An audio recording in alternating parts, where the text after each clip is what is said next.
What's up, everyone? Welcome back to another episode of the Heel Hookers Podcast, episode 66. Let's fucking go. Boy, do we got a pretty good one coming at you. UFC 296, a true welterweight showcase for the UFC in this one. Yeah. But before we get into all of that, you know the usual. Like and subscribe, maybe drop a comment. It helps out. Very much appreciated. But let's fucking go. UFC 296. Las Vegas, T-Mobile Arena, I'm pretty sure. T-Mobile. Yep. It is T-Mobile Arena. Classic. Headlining fight, though. Leon Edwards versus Colby Covington. Welterweight title on the line. There are just so many ways that like we can kind of go about this and, you know, just kind of tackle it. I guess let's just start with this. Leon, so when the fight first got announced, Colby actually did open as a favorite, which was pretty interesting. As the fight has gotten closer, Leon is now the favorite. Do you guys think Leon should be the favorite heading into this one? Yes. Yeah. What makes you say that? Taller, longer, younger, been more active, has the wins over Usman where Colby couldn't get them. I do know that obviously styles make fights, so like just because you can beat someone that someone has lost to doesn't necessarily mean you're going to beat them. But I just think that he kind of has like more like the odds are in his favor as of right now. You know, Colby just turned 36 or 35? 35. He'll turn 36 in November or February, I believe. Okay, so you know he's about to be 36 years old. Yep. He hasn't fought in damn near 2 years. Yep. And I'm 2 inches shorter, 2 inches shorter arms, you know, not like the biggest difference, but I think that Leon should be the favorite at this point. Yeah, that's very fair. And I feel like, the biggest thing, it's like, you look at it and Leon, his last two fights, 5th round head kick finish over Kamaru Usman, and then a majority decision over him. It's like by far, you know, going through Leon's resume, because at this point, 12 fight unbeaten streak, 11 wins, 1 no contest in there with Bilal Muhammad.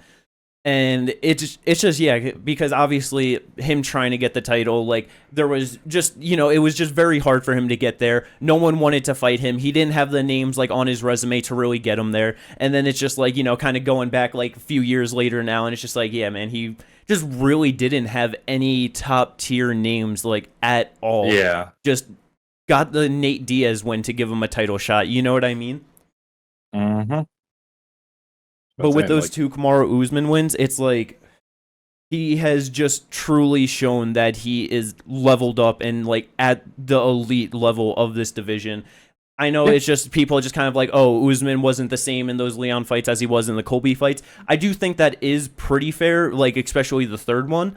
But it's like for him to be able to stuff as many takedowns as he did, be so consistently good on the feet against Usman, and be able to get the decision win in the trilogy and then knocking him out in the 5th round in like the rematch, you know, it's like Colby has just never done anything like that to anyone comparable of the same skill level.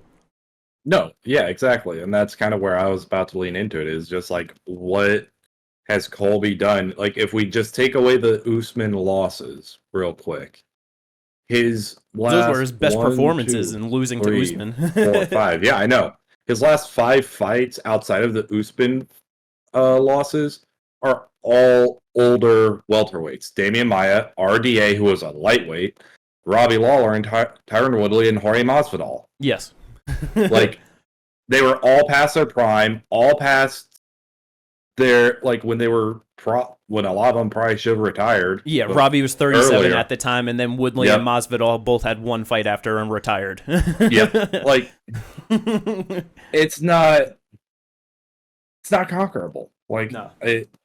Now, it's just kind of the same with Leon in terms of, like, some of his fights with, like, you know, he had the Nate Diaz fight, but he was also accepting fights with Hamzat. Those just got fucked. RDA, again, lightweight. Gunnar he was Nelson kind of forced into, like, accepting the fights with Hamzat a little bit. Yeah, I know, but, like, he was still like, all right, fine, I'll do it. But, you know, they'll never do that to someone like Colby. No, it's...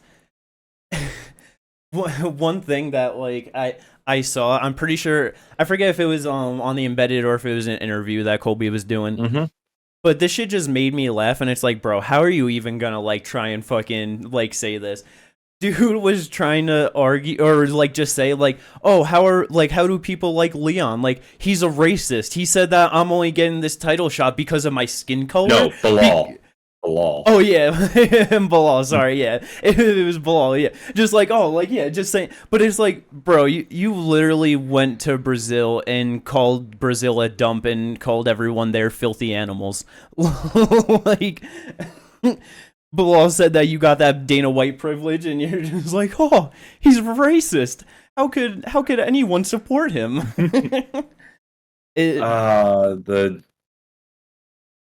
The ego of a fucking Trump supporter, it's so fucking fragile. It's so beautiful.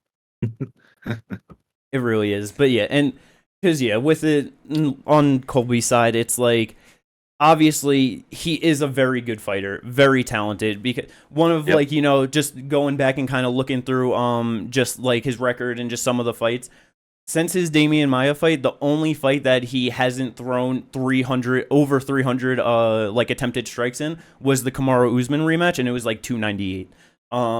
But so ever since 2017, he's really picked up like his game, his level is just like that output is just insane. Against Robbie Lawler, he was the second person ever to land over 100 significant strikes and 10 plus takedowns in a single fight. The only one to do that before him was Cain Velasquez, which is kind of crazy. That was a heavyweight. Yeah, but it was cardio Cain. Exactly. Because most of the time when you're doing all that, you usually end up getting a finish, so you can't get to those numbers. Yeah, but and that's kind of just the thing with Colby. It's like he has this tremendous cardio, tremendous output, but you're just like, unless you're someone that is going to like succumb mentally and like you're just, and he's really able to like wear on you to the point where like you just can't do anything. It's like Colby doesn't have much threats, you know what I mean? It's like, when was the last time he hurt someone, you know what I mean? When was the last time he had a real submission attempt on someone? No, yeah, and that's kind of the thing. It's like he has no submission threat, really. He has no knockout power. It literally is, you have to break. And at this point in his career, Leon is not going to break. So he has to get him to a, like, the only way I see Colby winning is through a decision. I do not see him finishing this fight in any capacity. Yeah, not at all. And because like, just to your point of just making, like, at this point, I really don't think that Leon is, if he had to fight Colby to get the Kamaru Usman title fight, I think there's a pretty good chance that Colby could have broken him, you know what I mean? Yeah. But it's just at the confidence boost after beating Usman twice, knocking him out, and then getting the decision. It's like exactly. I don't know, man. Just, going into it and a lot, and I don't know, I guess giving Colby like a pretty solid chance, and just thinking stylistically that he has like a decent chance to win this fight. But I don't know, just closer it's getting, the more I think about it. Because even if he's fucking just like smothering Leon and not allowing him to do shit like over round 1, over round 2, over round 3, it's like the fight's always gonna start back up on the feet. And in terms of like technical striking, it is not even fucking close on who is the better technical striker. Oh, yeah. Like, yeah. Cause even in his last win against Masvidal in 2022, Masvidal, like, they didn't officially score, like, give him a knockdown for that, but Masvidal clipped him with a hook and fucking dropped him to a single knee, you know what I mean? Like, he got fucking hurt bad, like, shortly in that one. Got dropped by Usman twice in both of their fights. It's like, he can definitely be hit, he can definitely be hurt. And like, against someone as calculated as Leon, I just, over 25 minutes with no potential to finish him, I don't know, man. Yep. He doesn't have the best durability. He has good recovery, I will say that, because he recovered from a lot of those shots really fucking quickly. But I feel like that just goes with cardio, you know? No, yeah, exactly. So, like, but I can still see Leon getting a finish and being able to knock him out, because, like, he knocked out Usman, who had never been knocked out before. Like, and if you're telling me that, he can't catch Colby in that same way, I want what you're smoking, because holy fucking shit, it must be some good shit. And And because that's the thing, and I know, like, you brought it up, just like, when I brought up just like, Colby's output before, and like how he's just like over 25 minutes, even 15 minutes in the Damian Maia fight, being able to throw over 300 strikes, like that's just an insane output. That's so many opportunities to get hit. That's so many openings. Yeah. And that's what he was getting caught with Usman. Yeah. And Leon is a much better technical striker than Usman. Yeah. It's, he doesn't have the same grappling like prowess as Usman, but it's even still, it's like I don't but think. If you time an uppercut when he's like, if you figure out, he's gonna charge in 1-2 leg kick, hook into a takedown, all you gotta do is time after that hook. Yeah. Yeah, man. Colby also 0-2 in undisputed title fights already, and possibly the biggest factor, 35 years old. Only motherfucker in actually this weight class, but from 170 and down to win in title fights over the age of 35 is Tyron Woodley. Yep. Do you think he maybe, like, got some of that power with beating Tyron Woodley? I don't know. No. But yeah. Because Woodley did it, against Damian Maia and Darren Till, right? I'm pretty sure. How old was Damian Maia at the time? That was 2017. Old enough. Old enough. Oh my god. I don't know off the top of my head. 46 this year. So what? That was 8 years ago. So like 38. Yeah, like 37 or some shit. Yeah. So he was way older, and Darren Till UFC admitted they pushed him way too fucking fast. Yeah, that was. So. That was the first time I ever seen a fucking, or actually, that was the first time I seen someone land no fights in a title shot. It was pretty miraculous. Land no fights in a title shot? No strikes in a title shot. Sorry.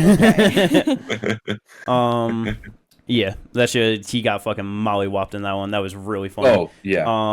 But yeah, man. Welterweight's such a good division.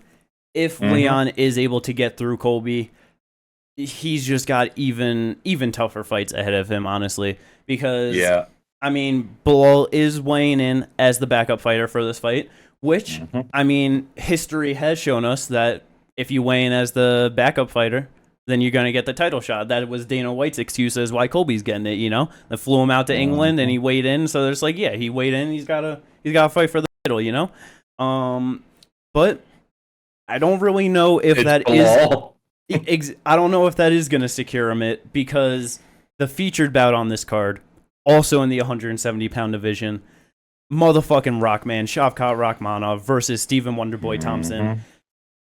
Shavkat's a monster. Yeah. Shavkat is a monster. That's just what there is to say. 17-0, undefeated, all wins by finish.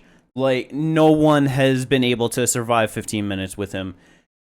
In his last one with Jeff Neal, it looked like he was going to get pretty damn close to it. Kind of thought that he might finally, be able to, someone in the top of the division might be able to make it. And after just not being able to really do shit against the fat Jeff Neal because he missed weight by like 5 pounds on like the takedowns, he's like, fuck it, I'll just sub him standing up. Yep. Yeah. But yeah. Fucking standing rear naked choke. Yeah, just beautiful. But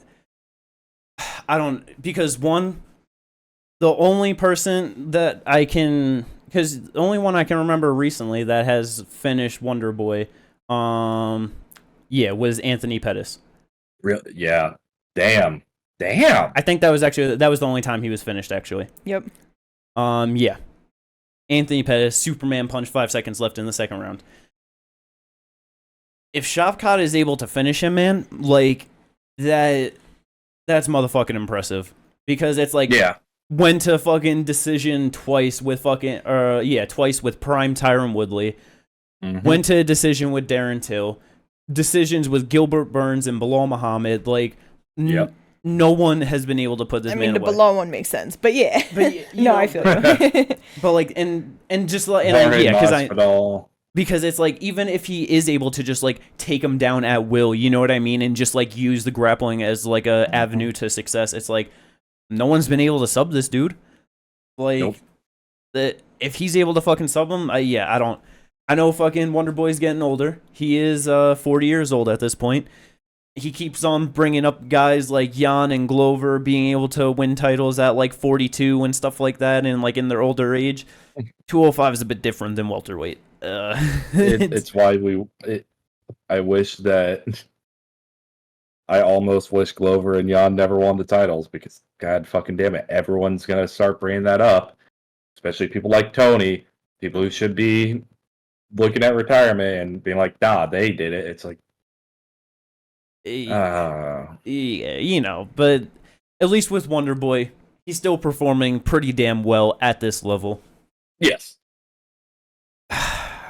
But I don't know, man. Like, he got the win over Kevin Holland in his last one. He has had a year layoff since then, so I feel like if anything, that's probably better for him. Because it's like he's at 40 years old, he's not gonna change his style at all. He does what he does, If just being able to rest, recover, be prepared fully, this is definitely best case scenario. Mm-hmm. I just think Rockman's too much for him. Yeah, because it's like he's good everywhere. Dude has 8 subs and 9 knockouts. Yeah, it's not like this is like he's not striker versus grappler. Yeah, he's not a straight knockout machine. He's not a straight sub machine. You know what I mean? Like, he will mix it up however he needs to, and he will get it done. Yeah. At least he's shown to. You know what I mean? It's just, I wouldn't be surprised if he's the first person to sub Wonder Boy, but I also wouldn't be surprised if he knocks him out. Yeah. Like, I know it's only happened one time, but it has happened. And it's like, yeah, like I said, 8 subs, 9 knockouts. Dude has power. At that. So, like, a former lightweight champion, mind you, but former lightweight versus someone who's also probably a more natural middleweight in Shavkat. Yeah. And, so, I mean, the biggest thing that I will be interested in, it kind of, even just like playing off of, just like, last week's shit with Song Yadong and just like, fighting a mover and stuff like that. Shavkat has definitely never fought someone that is as good in and out on like 1s and 2s, getting off center line like Wonder Boy. You know what I mean? This is definitely stylistically a very different fight. Shavkat's definitely his biggest weakness is he doesn't move his head, which Jeff Neal was able to land some pretty good shots on him throughout their fight. You know what I mean? Because of that factor. Yep. Wonder Boy is going to have way more tools in the stand-up than someone like Jeff Neal does. Wonder Boy can definitely still pose some problems and some threats on the feet. But I kind of hope that like Shavkat doesn't go to the grappling right away. You know what I mean? Like I want to see what he can do on the feet against Wonder Boy. No, yeah, I agree. I agree with that. It's something you need to see. Yeah. Because how is he going to do with the rest of the division? Especially like, because even though he's probably one of the better strikers, if not the best striker in the division, it's like, okay, how would his striking look against Gilbert? How's it going to look against Bilal, Kamaru? You know what I mean? How's it going to look against Leon? The one thing I will say with him, which obviously this only means so much, but when a lot of guys, when you look at their records, how they're doing good in the UFC, but then you look to pre-shit and it's like, oh, they're fucking 12-0 fighting a guy making his debut, and like they really just padded up their records. Going through his, like, he spent his whole time like basically fighting people. You know what I mean? Like, he made his debut against someone who was 0-1. I mean, 2-1. His next one, the guy was 8-8. But it's like, yeah, he's 5-0 fighting a guy who's 13-7, 13-3-1. You know, like they have. Damn, has a win over Jung Young Park actually. Yeah, on the regional scene. Right before he got into the UFC, beat some guy first round who was 28-6-1. He's only 11-0. You know, so like he was definitely in there with people that actually had experience. Like now, I'm not saying that it's like highest level shit, but it's definitely better than a lot of people that we look at, and it's just like, oh, you were fighting absolute cans. You were fighting people either just coming in or people with an absolute negative fucking record. I mean, shit, his motherfucking UFC debut was Alex Oliveira. You know what I mean? Like, that's motherfucker had so much experience, 22-8-1, and like, heading into that, just, I mean, because at this point, fucking 22 UFC fights. You know what I mean? Like, it's Like, yeah, a very well experienced guy. Neil Magny, most wins in the welterweight division. You know what I mean? Like, So it's like I totally like get like being like, oh, how is he gonna hold up against these guys? But like I feel like he keeps showing that like he's fighting guys with more experience who are better, and he just keeps doing this. Like it's hard to have doubt, even if Wonderboy is so good. Like no, yeah, it's just it's just, I guess it's because, like, I don't know, just watching it's Wonder Boy. What was that? It's Wonder Boy. Like we've seen him fight so many people, and it's just like we know what he can do. Mm-hmm. Yeah, especially against someone who's like, if you're not up to snuff on your striking and your striking defense, he will put you. He'll put you down on the ground. Like, he might not finish you, but he'll put you down on the ground. Yeah, like, last 3 wins, fucking Kevin Holland, Jeff Neal, Vicente Luque, you know what I mean? Shutting them all down in their attempts to get further up in the division, And it's like, I guess with just, I don't know, seeing so many guys that, yeah, like, and I know obviously Shavkat's a bit different because it's like 5-0 in the UFC now. He's still finished all of his opponents, be like having all of that. It's definitely more reasonable to be like, yeah, he can just continue doing this. But with just, I don't know, seeing so many people just get up to that next level, and it's just a stylistic thing or whatever, you know what I mean? It's like, I don't know, Jeff Neal and Wonderboy, it's like Wonderboy completely outclassed him on the feet. Like, Jeff Neal had absolutely nothing for him. And so it's like, it is just a very much good step up in competition. Yeah, for sure. So that's why it's like just, but even just like, I don't know, it's just kind of trying to talk in like, yeah, just how Wonder Boy has his chance, and you know what I mean. But it's like at the end of the day, I don't know if Shavkat will finish him, but he'll probably look spectacular in getting a win. Yes, he'll probably be able to get the win. I do agree with that, just because he is young. But like, that's kind of the other part of it, though, is like, with his head movement, it's just gonna be a. That's where I'm Rockman. It doesn't matter. I'm scared. I like.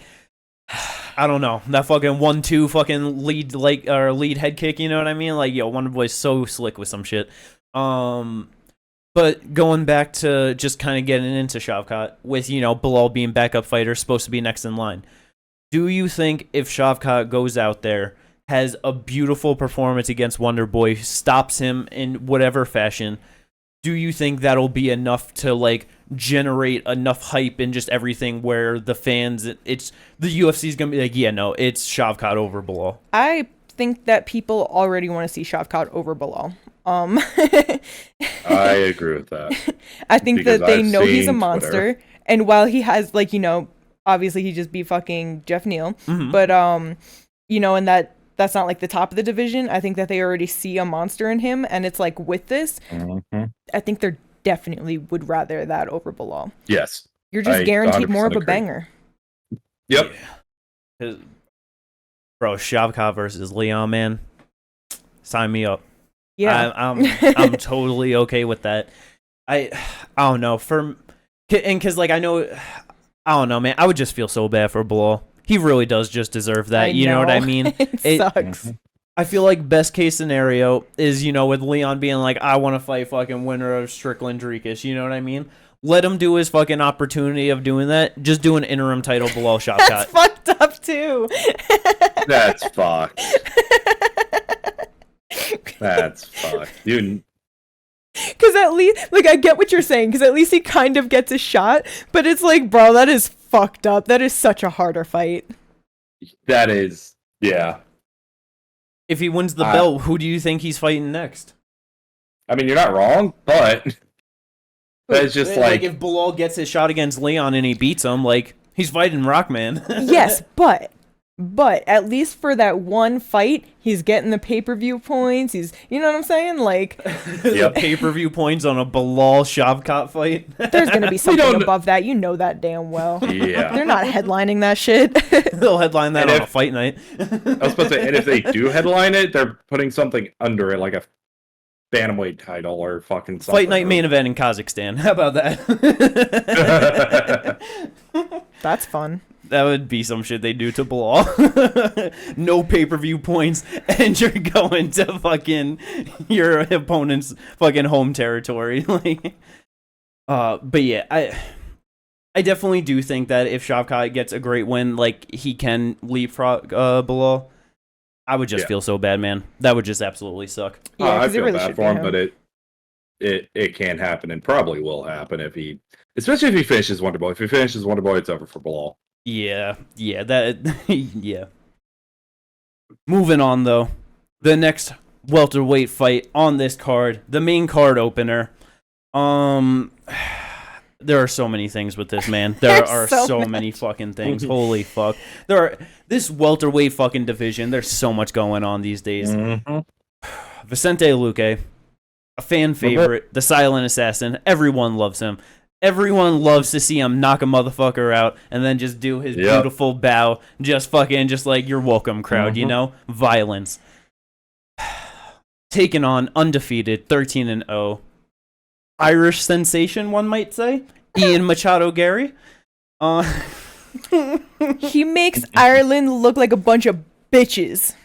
Bro, for someone in Ian Machado Gary, you have to say it. You just have to. You don't want to make his wife mad. You know what I mean? 26 years old. 6-0 in the UFC now. Coming in just talking so much shit of I'm the fucking next. I'm the star. I perform well. It's always a show. I'm the best shit talker. I talk so good. All of this shit. And one, he sucks on the mic. I have to say that. He does. Absolute garbage. Yep. He's not great. But two, how this man come in talking so much shit, ready to talk shit to people, but he cannot take even a sprinkle of it. No. Obviously, everyone fucking knows, just all the shit. You know what I mean?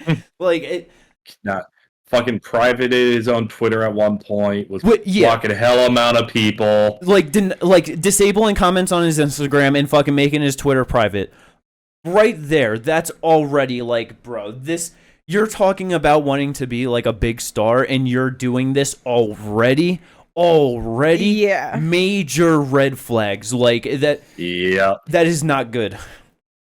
And then this motherfucker right here wanted to inform me on a beautiful quote before we started this. You wanna let everyone know what I guess Ian was talking about possibly not showing up for the press conference. Yeah. That's why I say he makes Ireland look like a bitch, if you want to call him an Irish sensation, because. Conor missed the press conference, got a whole fight canceled. Okay, why did he miss it though? Because Conor's an asshole. Yeah, exactly. It's because he's an asshole. It's not because he's a pussy. There's a huge difference there. That's the thing. Ian openly fucking admitted, no, I'm scared for my family's safety. Bro, shut the fuck up. I'm sorry. It's just okay, if you're scared about your family's feelings getting hurt, tell them to stay the fuck home, okay? Tell them to stay the fuck home, or you know what I'm saying? That's it. That's one. Because the worst thing that's going to happen to your goddamn family at that press conference is Colby's going to bring up your wife. That's it. And her ex-husband. That's not his family, though. You know what I'm saying? So it's well, that's what I'm saying, though. That's the angle he's gonna go with. He's gonna go with the cuck angle, the whole. Well, yeah, of course. But what I'm saying is you took your wife's ex-husband's last name. But what I'm saying is that you know what I'm saying? No one's trying to attack his family. His family's not physically in any danger. Just maybe emotionally, and that's what makes him look like a bitch. Because you can't come in talking shit, try to get yourself in the spotlight, and then immediately be like, "Oh no." Close the curtains, Bro, that's really his last name?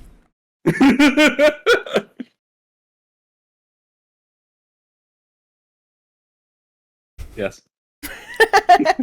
Yeah. Yo, I'm sorry. I need that's a lot to take in right there. That just adds a whole nother fucking just layer on top of that cake. You know what I mean? Another layer of cuckold. Bro,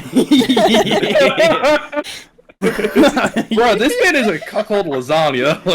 Bro, his wife's ex-husband's listen, name. That's so crazy. I'm not mad at him for that. You know what? Let him live his life. It is what it is. I don't give a fuck about that. But don't not show up to the press conference, man. But that's what I mean. That's what I was about to bring up. Because that's why he's not going to be showing up, because Yeah. But that's what's going to happen. If that's the life you live, accept it, own it. If you just owned it, people are going to talk a little bit of shit and then they're going to move on. This would be such less of an ordeal if he just fucking admitted it. People would be like, look at this, and they'd bring it up here and there, but it wouldn't be as funny if you were just like, okay. But all this reactions, the fucking privating of the Twitter, the disabling the comments, everything he's saying, fucking threatening to sue Sean Strickland, like, you know what I'm saying? Like, all of that shit is clearly showing the way it's getting under his skin. Like, the craziest thing too is that it's like, if you like are so embarrassed or whatever of like this lifestyle that you're living and like you don't want to listen to like people say this shit, why are you living it? Well, not like, okay, Why do you have so many fucking video cameras around you 24/7? No, yeah, like, and like, because like, I don't know, I understand people wanting to live their life but they're embarrassed of it, like, you know, whatever, like, that's an understandable thing.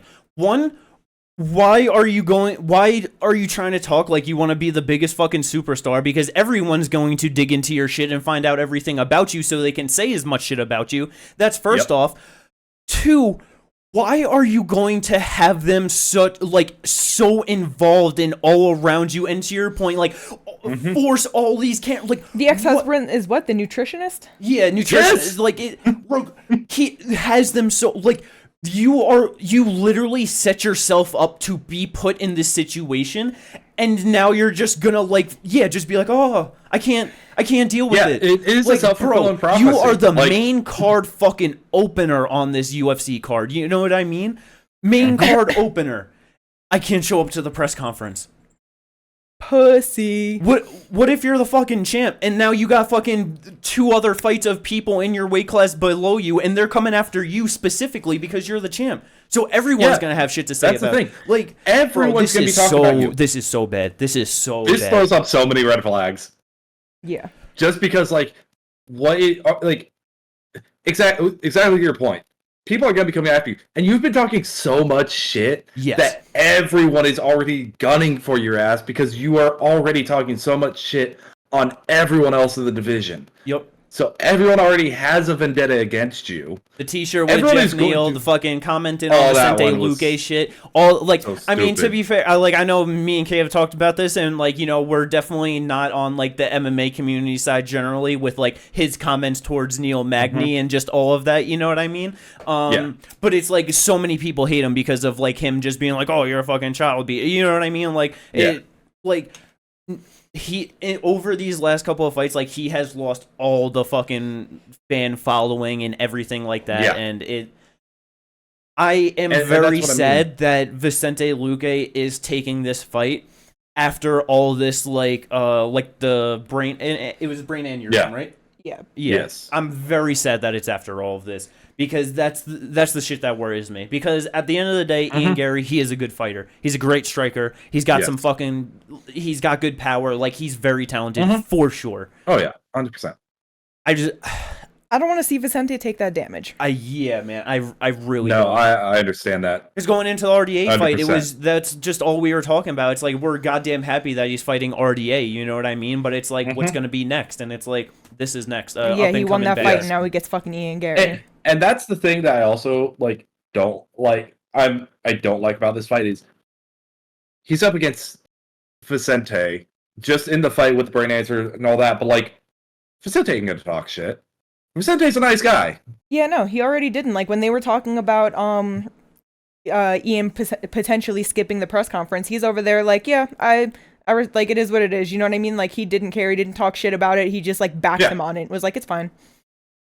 Yeah, no. Whereas if that's... if Kevin Holland had that, he would roast the fuck out of him. Feel like Jack Della Maddalena would do the same thing. Sean Brady, Jeff Neal. Leon would, Colby would. I'm sure even Shavkat would be like, this guy's a bitch. Like, yeah, this guy's a bitch. He's mentally weak. Yeah. He's mentally weak.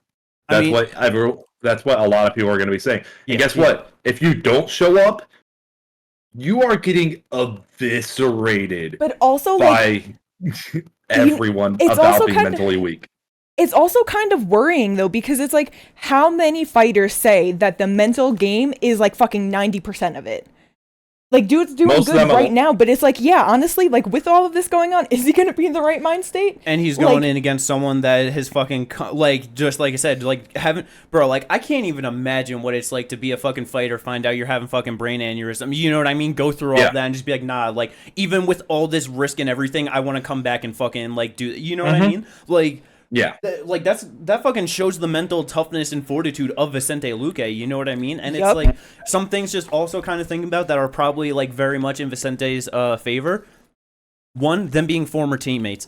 I do think that if anything, it's probably more beneficial to Vicente than Ian Gary. Hell yeah, because he's still at the gym. Yeah. So, like, he has the people there to help him train for this specific person. That and it's just Yes. like because Ian like he's got the intangibles, you know what I mean? Like he's very long, like he's got like good speed, like I don't know, he's just got like the power. I feel like just going like you know just being that young prospect and like just kind of on the rise, it's just one of those things where it's like people kind of aren't used to you in your game yet and what to do exactly, and so you're able to like catch Yes. these people, you know? And like Vicente, everyone knows what he's gonna do. He's gonna do the same shit. It's like that, like watching him on tape and training with him, I'm sure is probably like very similar. You know what I mean? It's like I feel like Yeah. that's gonna help out. And then just to your point of him staying at the gym, it's like Ian's been bouncing all around the place, and with all this shit, it's like what the fuck's his training situation? Like what kind of partners has he been getting in? Like what kind of fucking conditioning and ready? Like yeah, there's so much going into this fight, man. Like, There's so many questions. Yeah, I'm excited to see how this plays out.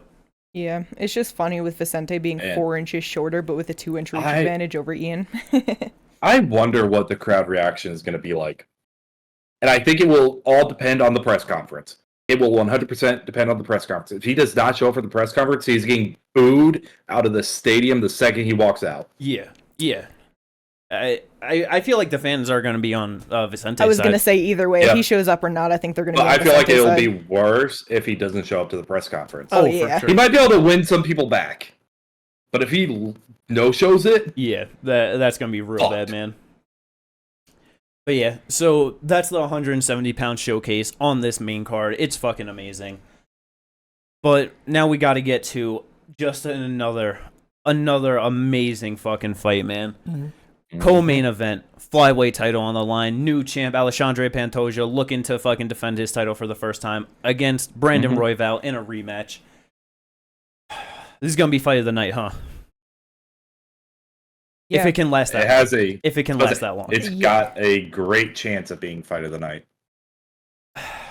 So it kind of sucks because I don't know. Once this fight got announced, and like even before it got announced, just thinking about this fight, I've been like very in on just like nah, Royval can get this done. You know, as it's gotten closer, and the more I think about it, I'm really not too sure about that, honestly. Yeah.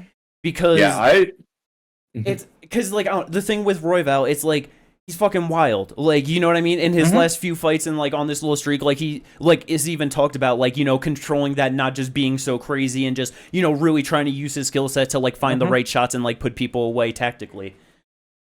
Yeah. Pantoja don't give a fuck about that shit, man. He's just gonna go out there for a fucking war. Like yes.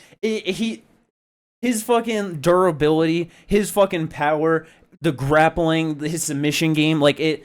Yeah, he's never been finished. Yeah. Subbed or knocked out. And like he has been in there with just some absolute monsters at this point. Like Yeah. we said, you know, already been in there with Royval, beat Moreno for the title, went in there with Davison Figueiredo, like Dustin Ortiz, who is a fucking like a slugger, Wilson Hayes, who's a fucking great submission artist, like so many Schnell. good finishers. Yeah, Schnell, Kopp, like it. Car France. Yeah, man. And it's like he's shown to have power, be able to get subs, and win decisions. Like, Yeah. Yep.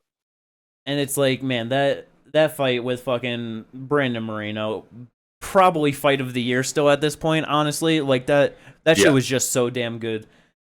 It's like, you know, going into that one, it's like, oh, yeah, like, Moreno should have this on the feed, and he'll probably be able to do, like, just good in the grappling. And just that forward pressure, the willingness to engage, like, it, I don't know, man. Pantoja's a fucking force to reckon with in this division. Like, he's a scary motherfucker. Yeah. It's about to, I've been riding the Pantoja train the whole time since this fight got announced, just because, one, he's already beat him. Mm-hmm. And 2, Pantoja's just good. Yeah. He is good. I do not feel like he's going to lose this fight. Yeah. So we having 2 and stills? Potentially. It's very potential. Very high potential for that. It's like, because I mean, Royval, 2 years younger, 31 years old, just, dead smack in his prime. I mean, like, the win streak that he is on, it is very good. 3 wins since losing to Pantoja by second round rear naked choke. Yep. I mean, that win over fucking I was gonna say match now. Mateus Nicolau. That really was a fucking thing of beauty, man. Just that fucking step in knee, lands the fucking punch, kind of like similar-ish to what like Armin Saryukin did to Benny, but not like grabbing for the knee. Yeah. Just same kind of like combo in motion with it. Yep. Sleeps him in the like first round. Like I don't know, man. This is gonna be such a good fight, though. That's all I fucking know. It's gonna be a good fight. It's just like the level that Pantoja has fought at and has beat is higher than Royval's. Yeah, and I can definitely agree with that. So it's just going to be one of those. I think it's going to be a really hard fight for Brandon. And then I just don't see him winning. Like for him to win, like he'd either have to get a finish, which Pantoja hasn't been finished before, or he has to win a decision over 5 rounds, and he's never gone 5 rounds. I mean, to be fair though, I feel like if anyone could end up getting a finish over Pantoja, it's motherfucking Raw Dog, man. Like, no, and that's fair. Yeah, I mean, if he can manage to like stay off the ground and maybe keep his distance a little bit and actually keep himself collected, like he said, and just use his fucking height and reach against him, because he's 4 inches taller, he's got a 2.5 inch reach on him. You know what I mean? Like, if he can use that to actually land something nice, he might be able to get it. Yeah. Like, I feel like on the feet, he's probably the more technical striker. He's definitely like the more diverse striker for sure. Yeah. Yes. I don't know how the grappling would play out at this point. I feel like still just have to favor Pantoja, but yeah, obviously, I'm just so excited for this. All I gotta say is, motherfucking, we all gotta be grateful for Henry Cejudo being such a fun fighter after DJ, because if it weren't for him, we would not have this division. You bring this up every time. Yep. Thank you. We get fights like this now. You've said this before? I don't know. Yeah, about 3 different times on the podcast. That's really funny. Hey man, it's the truth. It is the truth. Like 125 is one of the most fun divisions, like with the top level guys when they get matched up, right? Like I feel like, just I don't know, you get like 1 and 2 like in the division, like at flyweight, and comparatively to like a lot of other divisions, they're right up there and gonna have like the most fun fights. You know what I mean? Like, yeah, it's a great problem division. was they didn't know how to market it, and like it kind of is not great when you do have like a long reigning champion like as your first inaugural champion as well. Yeah. Usually. Yeah, because featherweight suffered from it. Started a division and again DJ ran that shit for 12 title fights. Like, yeah, because you think about it, it's like, yeah, 125, 135, 145 all had that issue. Yeah, fucking Henry was coming up like, at like as the undefeated fucking guy, like fucking Olympic gold medalist and shit, and then DJ smashed him in the first round. Just like, yeah. 125 though, man, good fun, a lot of fun. Moving on though to an amazing division, but quite awful fight. It's finally here. Yep. 6-fight winning streak in Paddy Pimblett versus a 6-fight losing streak in Tony Ferguson. First time that's ever happened in the UFC. Yeah. I don't know, man. The only thing that has changed since this fight was announced and like first brought up is the fact that Tony trained with David Goggins. And it's out of anyone who Paddy needed David Goggins. Yes. 1, 2. if there's anyone on this UFC roster that did not need like mental toughness coaching, it was Tony fucking Ferguson. Yeah, man. Like I don't know. I don't understand why just like the double down on what you're already good at and not like because that's not gonna fix anything at this point. It's like it would have been so much better if he could have gotten like some fucking old school ass boxing coach, just some 70-year-old motherfucker that could just really tighten up his hands quickly in a fucking short period of time, you know? And then just go back to the roots of wrestling, maybe some fucking Eddie Bravo fucking, you know, jiu-jitsu, and like just go back to the fundamentals of all his fucking basics, and I really feel like that would have been so much better for him. Oh yeah, 100%. You said a 70-year-old. Yeah. Well, like them fucking old ass boxing coaches, they know everything. No, he's not wrong. Like, you know how many times Roach. Tony would get smacked in practice by him because he's not fucking covering up right? I was about to say, like a Freddie Roach, a fucking... Yeah. I'm trying to think of a couple. Like, I just can't think of them. All the ones I'm thinking of are dead. Teddy Atlas would be a good one, actually, too. Yeah. Like, yeah, someone like that. But, yeah, man, it has been just such a fucking sad decline, and I just don't know how my heart could take it if Patty beats him on Saturday night. Like, it's one of those things where it's like, I want Tony to win, but at the same time, I know if Tony wins, he's gonna keep going. That's why there's only one solution to this. Let's just hope that... No. You got it. Let's just hope that Tony decided to go the Chael Sonnen Brock Lesnar route and just take all the fucking steroids in the world. Just be so fucking hot for everything that he just pisses through whatever fucking USADA cup, knocks the fucking shit out of Paddy Pimblett, and then he gets suspended for like 3 years, and then he retires because he'll never fight again at that point. Best way for it to happen. I also think that would be the best way. His prize at the end of Hell Week was just steroids. Yeah, dog. Everything Goggins is on. All you did was say what I said with extra steps. What? Because it would still end in a no contest. So true, but this is different because of the suspension. If it was just a regular no contest, he'll be back in like a few months. But it's also he's gonna be fueled up on all the drugs, so he's gonna fucking beat the shit out of Paddy Pimblett. That too. Like some real UFC 200 shit, where Paddy's gonna be like, damn, did these motherfuckers let him do all this shit so I could lose? Like, should I sue them like Mark Hunt? Yeah, we saw that one for Mark Hunt. Yeah. But not yet. That's the best way for this to happen. Or the fight gets canceled. Tony trips on another cable. Tony trips on another cable? Both ACLs go this time. Back in 3 months. Oh, God. They rebook it for UFC 300. No. Yo, you don't think Tony would be down for it? That's probably he would. Probably be. He said, well, when I tore one ACL, I was back in 6 months, so I tore two. I can be back in half the time. That doesn't make sense, but okay. It makes sense to Tony. He's fucking champ shit only, motherfucker. It is Tony.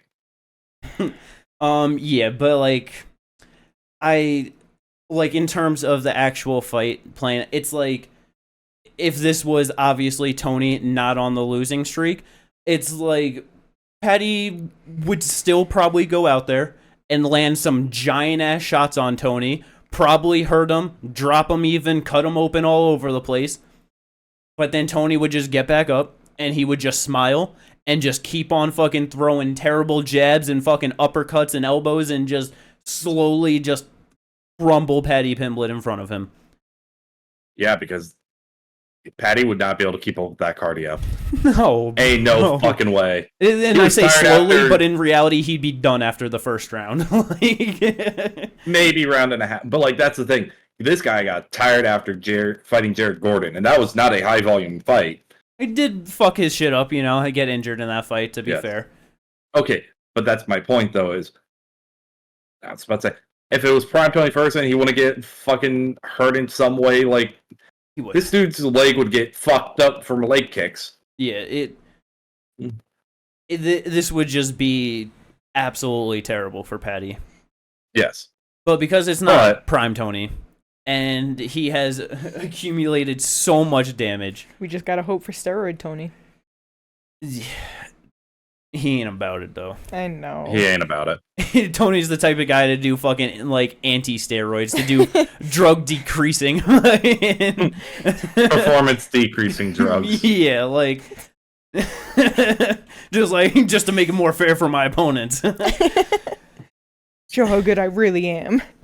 I'm scared that Paddy's just gonna go out there with some big old sloppy shots and just honestly knock Tony's head off real early in the first round. That's that's my biggest fear of this one. Because Tony, he just can't take it no more, man. He just really can't. No. It's like the only thing that we could hope for, other than fucking obviously steroid Tony, is that Paddy is actually just that bad. Where Tony can still just fucking time his own big shot on him before he gets put out. You know what I mean? Like, because in the grappling, I really don't think Tony will have shit for Paddy at this point. It's like, just being so slowed down. I feel like Paddy got slept by Bobby. Yeah. Slept. Yeah. Like, Paddy's going to be much more physically imposing in there. Like, he's got good jiu-jitsu on him. I was about to say, that's kind of the thing, is Paddy's ground game is better than his striking. Yeah. In terms of jiu-jitsu. Yeah, 100%. Like, and that's the fucked up part, is that's what's going to fuck him up, is if he gets into the rankings at all, he's getting fucked up by so many people in the rankings. Just because Paddy's not going to be able to take these motherfuckers down. Nah, if Paddy wins here, I feel like they'll probably try and give him that Bobby Green fight, because that's definitely his easiest shot into the rankings. Yes. Give him Drew Dober. They will not do that. Drew Dober said it himself. They will I know. Not give he him said that so long ago, too. Yes, he did. Dober's also fighting Moicano. Yeah. Yeah, I know. At no point. I was about to say, the two people we knew he wasn't going to fight when they were in the rankings were Drew Dober, and then he fell out for Frivola, and they were definitely not going to give him Frivola since he cracked Dober. But yeah, so this fight, it's, let's just hope that Tony can get a win, but it's still his last ride out there, Yes. Moving on, though, to the prelim main event. It was supposed to be Josh Emmett versus Giga Chikadze, which was a pretty great fight for two older guys that are in the top 10 of that division. But motherfucking Thug Nasty had to be the one to raise his hand, step in on short notice, and I said it when it got announced. I don't think this is going to be good for Bryce, and my opinions have not changed on that at all. The only thing that I can hope, because Josh Emmett is 38 years old at this point. Let's just hope that bit too much damage, you know what I mean? And that Bryce is just able to get it done, because Bryce 4 inches taller, but same reach. Wait, that's what we're hoping for? Huh? Yeah. That's what? Oh, see, I was hoping for a Josh Emmett knockout. What? I'm not. That's like me actually saying that unironically. I understand where you're coming from. I don't at all. You must explain yourself. I'm sorry, but you can go. Because I was gonna say, just because it being Josh and, just older guy, if he's a fan of him, just I want to see him win. Maybe not necessarily, unless you want to see Bryce get knocked out. I'm not sure which one it is. But, I don't know. I don't want to see that, because it's Josh is 38 years old. He's 2-fight losing streak. Beating Bryce kind of only keeps him in the mix, and I am all for the young up-and-comers winning so that they can keep the divisions moving. I get that. Also, Katie, to answer your question, it's a low column A, low column B. I want to see Josh win. I want to see Bryce get knocked out. That's crazy Why I'm in the sorry. fuck do you want to see this flat earther get Like- knocked out? Ilya already did it to him, brother. Let That's him why. perform. That's why. This dude is choked a him. fucking... He said he God damn smashed it. his head as flat as he thinks the earth is. He did smash his head. He did do that. That was so sad. Yeah, I man. just... I don't know. I find a lot of what Bryce does to be more annoying than anything. Oh, I think it's really funny. Especially because, like, I feel like it's not too much. Like, in the sense that... It's so much. Well, no, listen. I feel like it's not too much in the sense that I don't see it all the time. It's not like I follow him or, like, I'm exposed to all of this content. So I just see it sometimes, and when I do, I'm like, this is so ridiculous. All you can do is laugh. It's funny. No, but that's the problem, though, is you only see it through, like, what Bryce does. Like, I do see it a lot, and two, I know people who are like this. I know people who are... Maybe you shouldn't have grown up in the Midwest, brother. I don't know what to tell you. Fucking annoying. That's why I'm saying, like, nah, he can get knocked the fuck out. I love Bryce Mitchell. I will always root for Thug Nasty, and I hope the best for him. It just sucks because it's like, 3 months ago fought Danny Ige. It was kind of a rough fight for him. Yeah, He got busted up his eye real bad. Like, Josh it was rough. got more power. The only, it's like, yeah, man. I don't think Bryce is gonna be able to take Josh Emmett down. Like, he's not the one that's gonna be able to, like, 1-2 stick and moves, stay on the back foot, circle, just just be the more technical striker than fucking Emmett and, like, point fight him. This is such a rough fight, man. Unless, like I said, in my opinion, unless Josh is too old, too much damage, Bryce is able to just fucking just doink him up with some big shots early and put him away. It's like, but it's like, dude, but he has to wade into that fire. Yeah, and it's like, dude didn't get pulled away from fucking Ilya. You know what I mean? Like, I don't. Yeah, man, this is rough-a-roni for Bryce Mitchell, in my opinion. Yeah. After that, though, we got a whole lot of prelim fights. There's 14 fights on this card overall. Which prelim fights are you guys excited about and that you want to highlight heading into this card?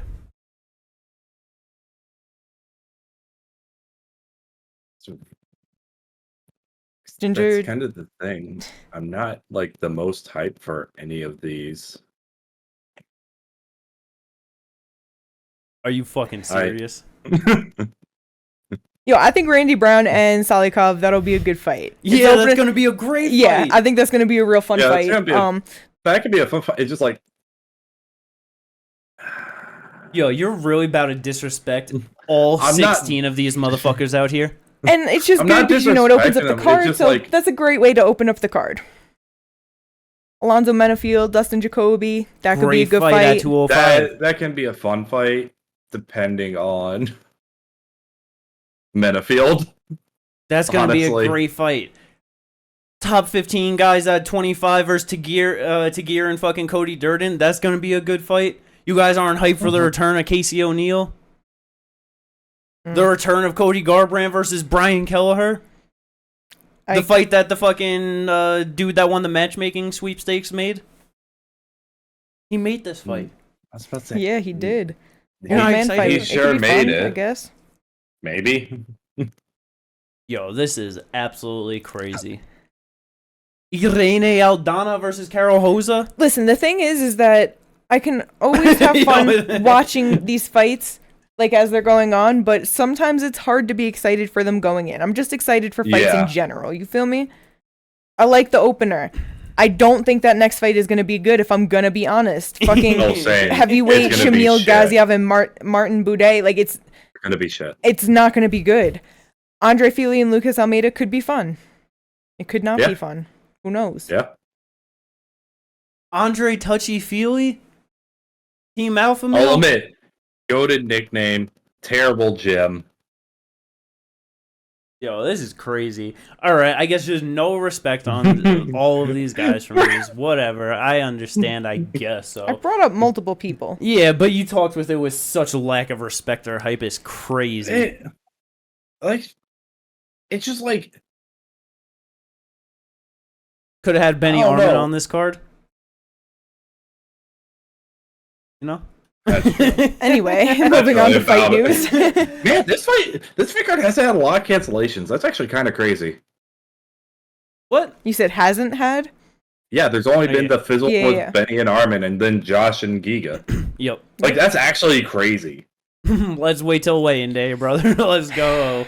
But yeah, UFC 296, last pay-per-view of the year, last fight card for the UFC of the year. This should be some good fun. I am very excited for it. But moving on, though, to some fight news. Let's go. We got some fight announcements going on. Fights at 155. Yeah, Ginger mentioned it earlier. Money Moicano versus Drew Dober, official. I'm very excited for that one. That should be a very solid fight. Hell yeah. I was about to say, that's a banger. Yeah. That is a banger. It's gonna, like, there's no way that's not gonna be a fun fight. Number 13, Hanato Moicano versus number 15, Drew Dober. I don't really know where the winner goes. It's 155, so it's not too high up. Probably, like, a loser of some fight that's gonna be, you know what I mean? Like, I don't know. I'm just no longer gonna guess. I feel like I just gotta watch. It's just you could say what you want, but who fucking knows what they do with 155? Honestly, loser of possibly this next fight that just got announced. Because another fight at 155, Gamrot versus RDA. Depending on how that fight goes, in my opinion, I feel like this is just gonna be one of those fights where RDA is gonna win.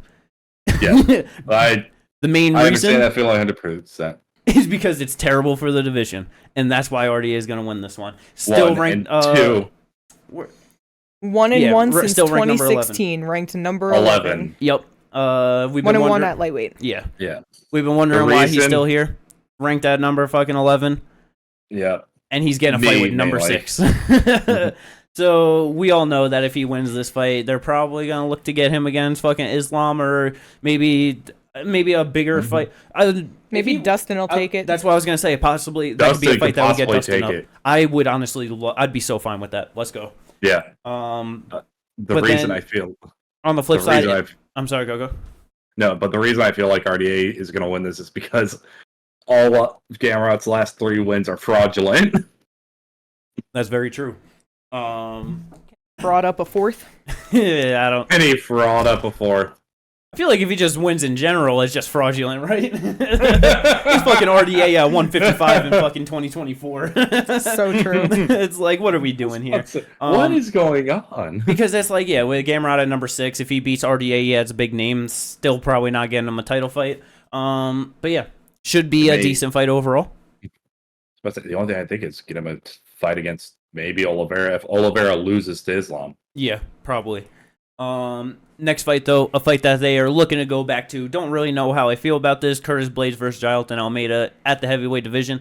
The reason why I don't like this is because I feel like that means we're getting Tom Aspinall versus Cyril Gane in an interim title fight, which is just the worst thing ever because... The rare interim title defense fight. Yep. The only one that I know that is defending the interim title was Renan Barão. I don't know if there's been anyone since then. But it's like, are we going to end up in a spot where Cyril is technically deserving of a John Jones rematch and he's just fucking talking for it, you know what I mean?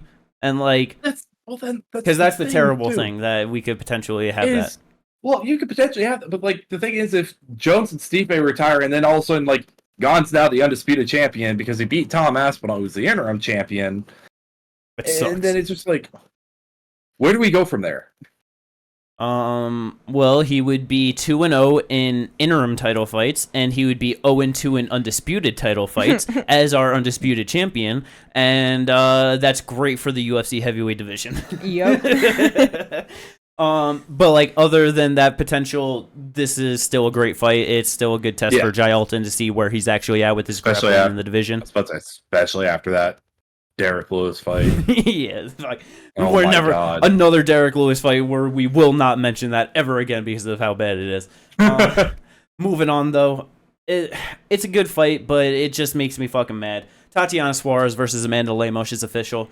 Yes. I know it is when it should have been fucking Yan Xiaonan versus Zhang Weili Yeah. instead of Zhang versus Amanda, so that this fight instead could be Tatiana versus Zhang. Yeah. And then they could have done like Yan versus Amanda. You know what I mean? It's like it just or whoever won versus Yan and Weili, because it could have been Yan. Yeah. It just I don't like this fight. There's like Tatiana beating Amanda Lemos like does nothing for her. Like her fucking accolades for a title shot are already there. Like she's on the older side, just fucking give it to her. Like this is crazy. This is just to keep her busy, so that way when they do announce Yan and Weili for like UFC 300 or UFC, it could actually be on UFC 300. I feel like there's a good chance. They should have just put fucking Weili and Tatiana in there. Yeah, it's such a better fight for UFC 300. Yeah. But it is what it is. It is what it is.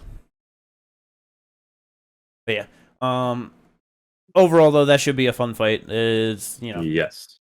Next fight up, though, back to the heavyweight division. Motherfucking Tai Tuivasa is back versus Marcin Tybura. Yes. Let's just hope that Tai is good enough to knock him out. You know what I mean? I feel you on that one. He should be, right? That's a very debatable thing. Right. Who's his best win, Derek Lewis? Tai? Yeah. Let's see. Fuck. Tai. Yeah. Derek Lewis. His wins before that were Augusto Sakai. Yep. Hardy. Yep. Harry Hunsucker. Yep. And then what? Fucking Arlovsky before that? Yeah, because I remember looking at it, he had like I'm pretty sure there was like a good stretch of fights in there where it was like the same exact order of fighting people that Sergey Spivak fought people. Yeah. But really funny. I don't know, man. Tai Tuivasa's fighting, so I'm hoping he gets a beautiful knockout. He just fucking starts shaking all that belly fat around, and he hops up on the cage, already has a shoe and beer in hand, and just fucking goes at it with the shoey. Let's fucking go. You know what I mean? Yeah. He's a legend. He's awesome. Please. But it's also just kind of sucked that, like, because of him, American fucking assholes have just started making that their thing, and it's like, no. It's like, don't just be at a fucking random Apex event drinking a fucking beer out of a shoe because you're on the fucking camera, you know what I mean? It's crazy what he's done to the fucking American MMA fans. Yeah, it sucks. Another fight, though. Pretty sure we kind of brought it up on the last podcast. It's official, though. Merab versus Henry. Finally. Yup. Number one contender fight for sure. If Merab wins this, there's no way you can't give this motherfucker a title shot. It's fucking time. He should have been already fighting for the title instead of fucking Cheeto, but that's fucking UFC just trying to do a big fight and just be like, yeah, let's announce this 5 months out from when it's happening because we're good at our job. I really want to know whose idea that was. What was going on? Was there some Francis Ngannou or some PFL shit going on that week that they had to do that? I don't know. No. I feel like there had to have been something for them to do that. It's just terrible. Either way, though, that should be a very good fight. I'm definitely excited for that. I know Henry's on the older side, but if he's still got, just anywhere close to his prime, I feel like he could put up a pretty good fight against Merab. Mm-hmm. No, yeah, 100%. Next fight that has been announced, though, 145-pound division, Dan Ige versus Lerone Murphy. Good step up for Lerone Murphy heading in the rankings. Yeah. Pretty sure he just got ranked at 15, right? Yeah. He's been there for or like with his last fight, got with his 15. last fight got ranked at 15. Somehow moved to 14 and then has moved back down to 15. You know how they do things. They're just like, well, we just announced a fight with him against Dan Ige, so it'll look better if he's 15 beating 13 instead of 14 beating 13, you know what I mean? So but yeah, Dan Ige can be a tough test for certain people. Yeah. He's pretty solid. He's got good power, but it's bringing up every time. That fucking fight IQ is just not there sometimes. Actually, most of the time. Yeah. But that's fucking 50K. You know what I mean? 50K gay. Let's go. Last thing to bring up, not a fight announcement, potential fight announcement in the making. MVP, what was it? Yeah, last Friday, went over to PFL Europe. They had their I'm pretty sure it was like their tournament finals for that. Yes. And Cedric Doumbé was in the smart cage, good old smart cage, you know what I mean? Everyone loves it. Tells you how fast they punch and kick, you know? Get on with it. Shut up. But yeah, MVP went in the cage, had a little fucking face off with him.